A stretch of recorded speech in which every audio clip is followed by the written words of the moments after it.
റസൂലുള്ളാഹി സ്വല്ലല്ലാഹു അലൈഹി വസല്ലമയുടെ സഹാബാക്കളിൽപ്പെട്ട രണ്ടാളുകൾ, രണ്ടുപേരും ഒരുമിച്ച് മുസ്ലിമായതാണ്. രണ്ടുപേരും ഉറ്റ സുഹൃത്തുക്കളായിരുന്നു. അതിലൊരാൾ ഒരിക്കൽ യുദ്ധക്കളത്തിൽ വെച്ച് ഷഹീദായി മരണപ്പെട്ടു.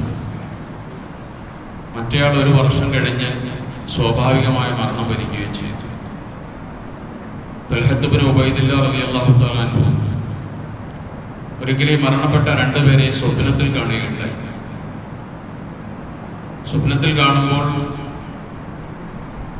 രണ്ടാമത് മരണപ്പെട്ടയാൾ, സാധാരണ രീതിയിൽ മരണപ്പെട്ടയാൾ, അദ്ദേഹമാണ് ആദ്യമായി സ്വർഗത്തിൽ കടക്കുന്നത്. രക്തസാക്ഷിയായി മരണപ്പെട്ട ആള് പിന്നീടാണ് സ്വർഗത്തിൽ കിടക്കുന്നത്, രണ്ടാമതാണ് സ്വർഗത്തിൽ കിടക്കുന്നത്. ഇത് തൽഹത്ത് ഇബ്നു ഉബൈദില്ലാഹ് റളിയല്ലാഹു അൻഹു വല്ലാതെ ആശ്ചര്യപ്പെടുത്തി. അദ്ദേഹം നബി സല്ലല്ലാഹു അലൈഹി വസല്ലം ചെന്ന് ചോദിച്ചു, നബി എന്താണ് ഇങ്ങനെ? രക്തസാക്ഷിയല്ലേ ആദ്യം സ്വർഗത്തിൽ കിടക്കേണ്ടത്? ഒരാൾ രക്തസാക്ഷിയായി മരിക്കുന്നതോടുകൂടി എല്ലാ പാപങ്ങളും പൊറുക്കപ്പെടുക. പക്ഷെ ഇവിടെ ആദ്യം സ്വർഗത്തിൽ കിടക്കുന്നത് രക്തസാക്ഷിയല്ല, സ്വാഭാവികമായ മരണം വരിച്ചയാളാണ് സ്വർഗത്തിൽ കിടക്കുന്നത്. അപ്പോൾ നബി സല്ലല്ലാഹു അലൈഹി വസല്ലം അദ്ദേഹത്തോട് ചോദിച്ചു, ഇതിലെന്ത് അത്ഭുതപ്പെടാനിരിക്കുന്നു? അലൈസഖദ് വജദ റമദാൻ. ഈ രണ്ടാമത് മരണപ്പെട്ട ആൾക്ക്, രക്തസാക്ഷി മരിച്ച് 1 കൊല്ലം കഴിഞ്ഞ് മരിച്ച ആൾക്ക് 1 റമദാൻ കൂടുതൽ കിട്ടിയില്ലേ? അലൈസഖദ് സല്ല വസാമ. അവൻ എത്ര നിസ്കരിക്കാൻ കഴിഞ്ഞു 1 കൊല്ലം കൊണ്ട്, എത്ര നോമ്പ് പിടിക്കാൻ കഴിഞ്ഞു.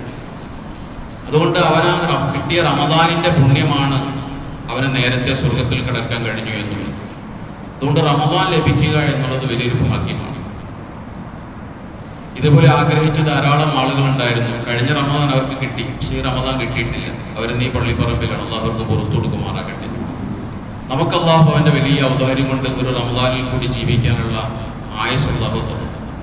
ഇതിന് നമ്മൾ ആദ്യം ചെയ്യേണ്ടത്, തറാവീഹ് നിസ്കരിക്കുന്നതിനേക്കാൾ മുമ്പ് നമ്മൾ ശുക്ർ ചെയ്യണം. അൽഹംദുലില്ലാ, മനസ്സുകൊണ്ട് പറയാം, പടച്ചോനെ നിനക്ക് വേണമെങ്കിൽ എന്നെ പിടിക്കാമായിരുന്നു, എൻ്റെ പ്രായമൊന്നും നിനക്ക് വിഷയമല്ല, രോഗമില്ല എന്നുള്ളത് വിഷയമല്ല, പക്ഷെ നിന്റെ ഔദാര്യം കൊണ്ട് നീ എനിക്കൊരു റമദാൻ കൂടി തന്നു, അൽഹംദുലില്ലാ എന്ന് നിറഞ്ഞ് പടച്ചവനോട് ശുക്ർ ചെയ്യുക എന്നുള്ളതാണ് ഈ റമദാനിൽ നാം പടച്ചവന് ചെയ്യാവുന്ന ഏറ്റവും വലിയ കാര്യം.